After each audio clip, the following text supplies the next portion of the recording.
Subscribe now and press the bell icon. Never miss an update. तो आज हम बात करते हैं behaviour of voltage and current along the lossy transmission line. So हम लोग एज्यूम करते हैं एक ट्रांसमिशन लाइन जिसका कैरेक्टरिस्टिक्स इम्पीडेंस Z0 है, उसका लोड इम्पीडेंस ZL है, और हम एज्यूम कर लेते हैं कि एक वेव है जो इसमें ट्रांसमिट हो रही है, जिसकी equation V is equal to V plus assume कर लेते हैं इसको e की power minus gamma z plus V minus e की पावर गामा जेड। ठीक है, ये एक इक्वेशन है जो कि एक ट्रांसमिशन लाइन में ट्रांसमिट हो रही है। V equal to V plus e की पावर माइनस गामा जेड।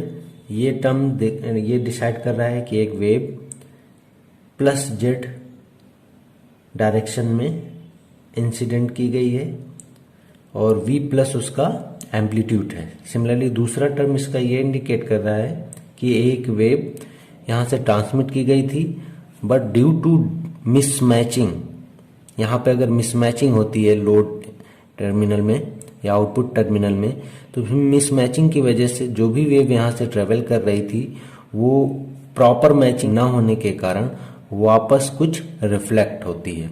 तो जो रिफ्लेक्ट होती है यहाँ से वेव, उसका ये फैक्टर यहाँ पर ये लिखा हुआ है कि V माइनस ई की पावर गामा जेड। तो बेसिकली हमारा ये वाला टर्म जो है ये इंडिकेट कर रहा है along plus Z incident wave. ठीक है, और V प्लस आपका एम्पलीट्यूड ऑफ वोल्टेज प्रोपेगेशन। ठीक है, उसका एम्पलीट्यूड है अलोंग प्लस जेड डायरेक्शन। तो हमारे पास दो चीजें हैं, it means along plus z direction में इंसिडेंट वेव इधर से इंसिडेंट करा रहे हैं। ठीक है, और V प्लस क्या है, उसका एम्पलीट्यूड है। सिमिलरली अगर दूसरे टर्म की बात करें तो दूसरा टर्म ये है आपका। ठीक है, तो ये क्या है, ये है हमारा along minus Z reflected wave है, रिफ्लेक्टेड वेव। ठीक है, और यहां पर V माइनस क्या है, इसका एम्पलीट्यूड है of voltage propagation along minus Z direction. So ये हमारे पास एक इंसिडेंट वेव है, यहाँ पे ये माइनस एक्सेस, ये प्लस, और ये जेड इक्वल टू 0 है इस एट द एंड एकदम लोड के पास। ठीक है, so this is the behaviour of your lossy transmission line. अब हम देखते हैं कि अगर हमारी कोई लॉसी ट्रांसमिशन लाइन है और उसमें अल्फा की वैल्यू 0 हो जाए, तो इसका क्या मीनिंग है। अगर अल्फा की वैल्यू 0 है तो इसका मतलब there is no attenuation, there is no attenuation. ठीक है, यानी इसमें सिर्फ फेस चेंज होगा।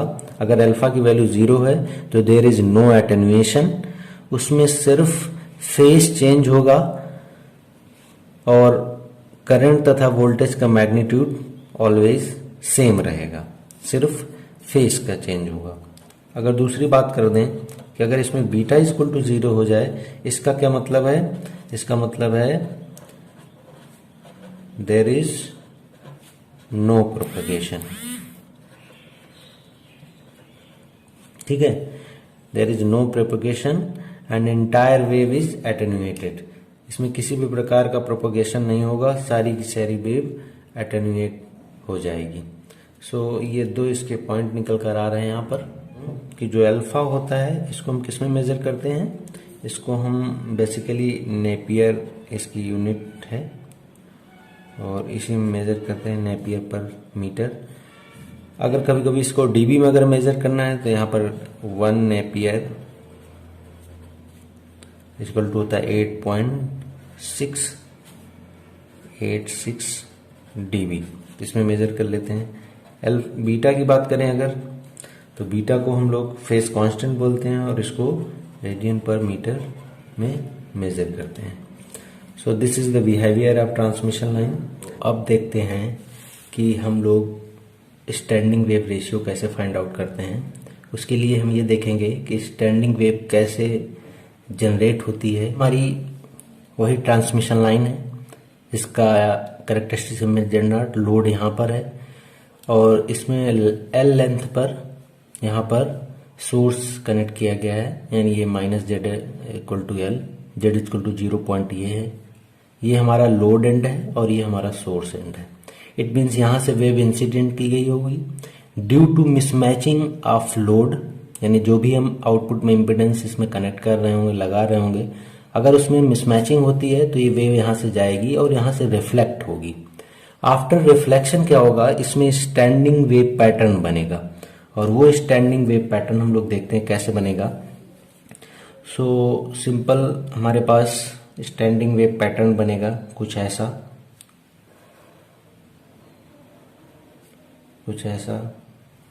कुछ इस तरीके से हमारे पास एक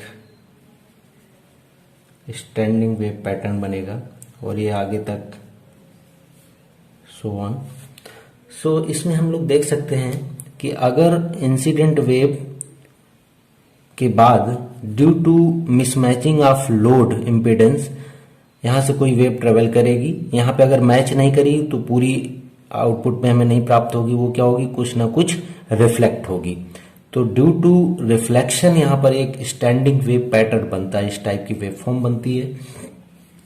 सो इसी को बोलते हैं स्टैंडिंग वेव और ये हमारा वही जेड इक्वल टू 0 है यहाँ पर, ठीक है।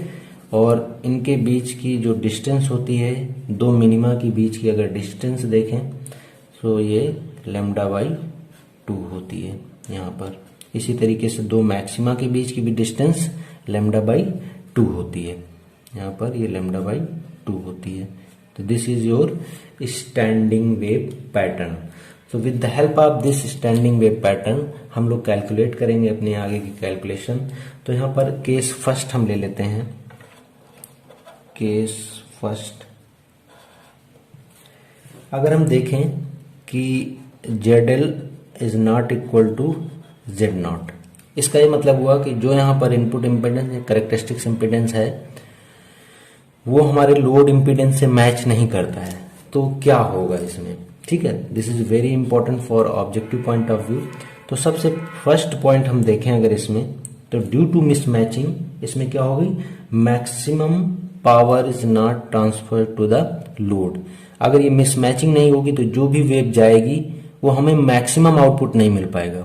क्यों नहीं मिलेगा, क्योंकि ड्यू टू मिसमैचिंग जो भी यहाँ से हम सिग्नल भेजेंगे वो यहाँ मैच नहीं करेगा। जब मैच नहीं करेगा तो वो क्या होगा, कुछ ना कुछ रिफ्लेक्ट होगा। तो देखते हैं first case, if ZL not equal to Z0, यानी ये क्या होगी, मिसमैचिंग की कंडीशन हो जाएगी, मिसमैच्ड लाइन, ठीक है। इसमें फर्स्ट क्या होगा, maximum power is not transfer to the load. तो इसमें maximum power not transfer to the load, this is very important, ठीक है। अगर दूसरा पॉइंट इसका देखें तो इसमें क्या होगा, क्योंकि ये मैच नहीं करेगा तो कुछ ना कुछ वेव वापस आएगी, तो इसका मतलब इसमें रिफ्लेक्शन होगा, यानी रिफ्लेक्टेड वेव कुछ ना कुछ होगी। इसका मतलब यहां पर रिफ्लेक्शन कोफिशिएंट होगा, रिफ्लेक्शन कोफिशिएंट फाइनाइट होगा, ठीक है। ये दूसरा पॉइंट है। तीसरा पॉइंट इसमें क्या होगा, इंसिडेंट एंड रिफ्लेक्टेड वेव दोनों यहां पर एग्जिस्ट करेंगी। यहां पर इंसिडेंट भी वेव होगी एंड रिफ्लेक्टेड वेव बोथ, दोनों यहां पर एग्जिस्ट करेंगी। ठीक है, और standing wave pattern will exist having voltage maximum and minimum, और यहां पर स्टैंडिंग वेव पैटर्न एग्जिस्ट करेगा हैविंग मैक्सिमम यानी we maximum, maximum and minimum voltage. यहां पर देख सकते हो, यहां पर मैक्सिमम वोल्टेज भी है और ये मिनिमम वोल्टेज भी है।